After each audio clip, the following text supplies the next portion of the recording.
No blacks, no Jews, no gays. Return to the land, and it is a town open to white people only. They are millennials and Gen Z, and this is a new update of age-old prejudice. Control over who our neighbors are, and that is just for the sake of preserving, our culture. And that culture, effectively, we're saying this is a white culture, a whites-only place. White American culture. But what this sounds like is bringing back segregation. Is that a fair assessment? It's free association. So we're not trying to keep other people down.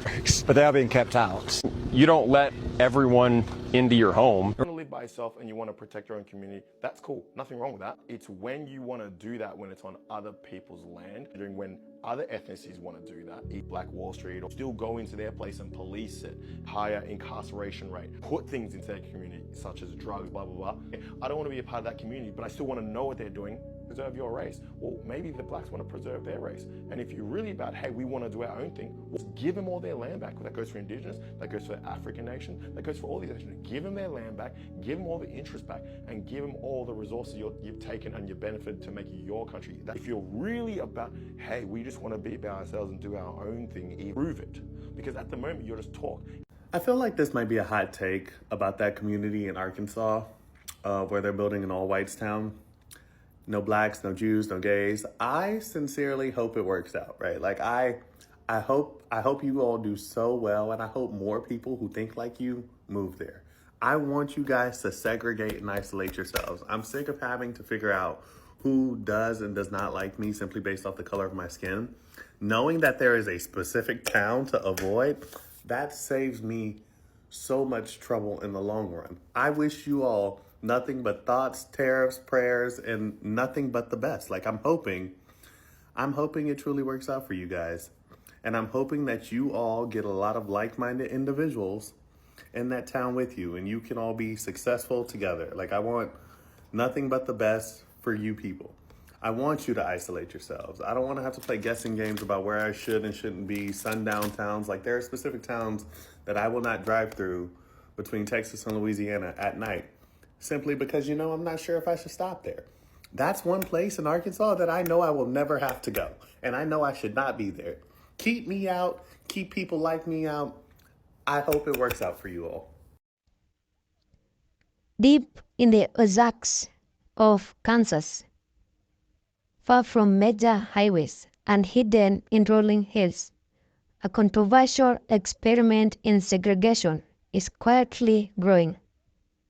It is called Return to the Land, a self-described private membership association with a strict set of rules about who can and cannot live there. The group currently has about 40 inhabitants living on 150 acres of land in rural Arkansas. They built cabins, a schoolhouse, roads, wells, and even a community center.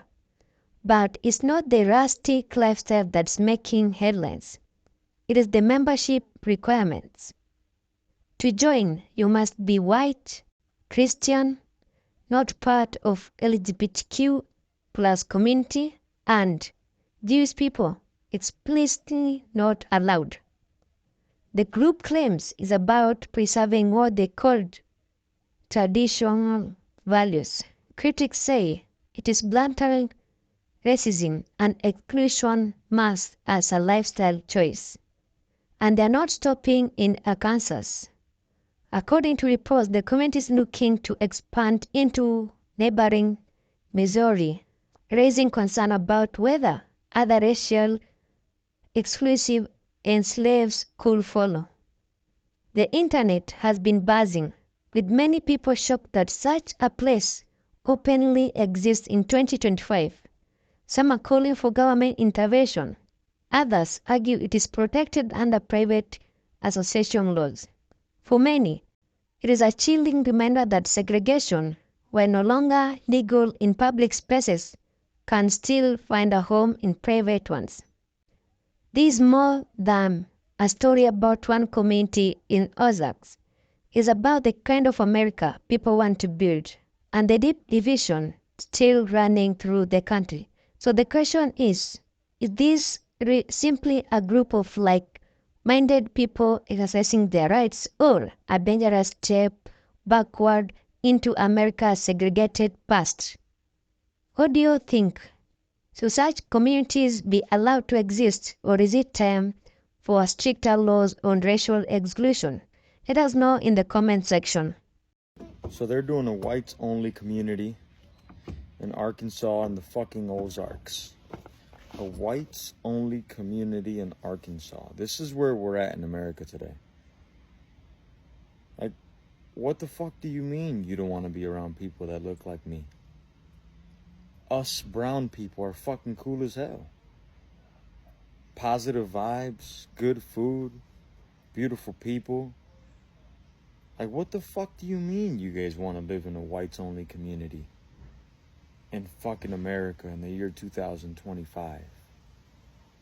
What had to happen in your childhood or growing up that as adults you guys decided that you guys want to live in a whites-only community?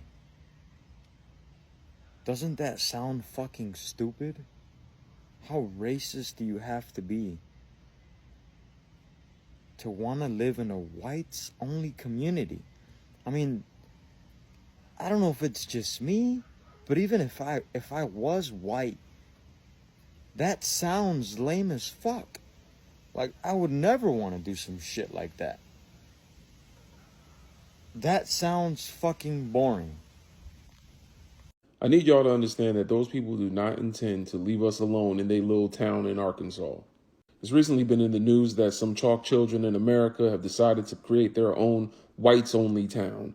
And when asked by a reporter, they made it seem as though that they intend to just have a town of their own and resources of their own and just live off the land, returning to the land. A land that they stole through crimes against humanity, but who's counting? Many brothers and sisters' take on this is, hey, we don't care if y'all have your own, just leave us alone in the process. I mean, every time we've tried to do that, y'all have burned our towns down. And I'm just here to tell y'all that unfortunately, they do not intend to leave us alone. In the interview with the colonizer that wants to found this whites-only town in Arkansas, they're making it seem as though they just want to live in peace. We must remember that these are people that have never known peace. They didn't know peace when they was by themselves in the ice-cold mountains of Europe, and they're not going to know peace in the middle of Arkansas. In the 70s, there was a black scholar that broke down white supremacy into an equation. The same way that E equals MC squared, white supremacy equals white power over non-white powerlessness. And so that means that white supremacy cannot live in an environment where non-white people have any form of power. Because if there's no non-white people around, who are they superior to? Nothing they have achieved has been achieved by leaving people alone. It's like if your son or daughter said they didn't want to live in the house anymore and locked themselves in their room. In order to eat, brush their teeth, or do anything, that child would have to come outside the room. And it's the same thing for them.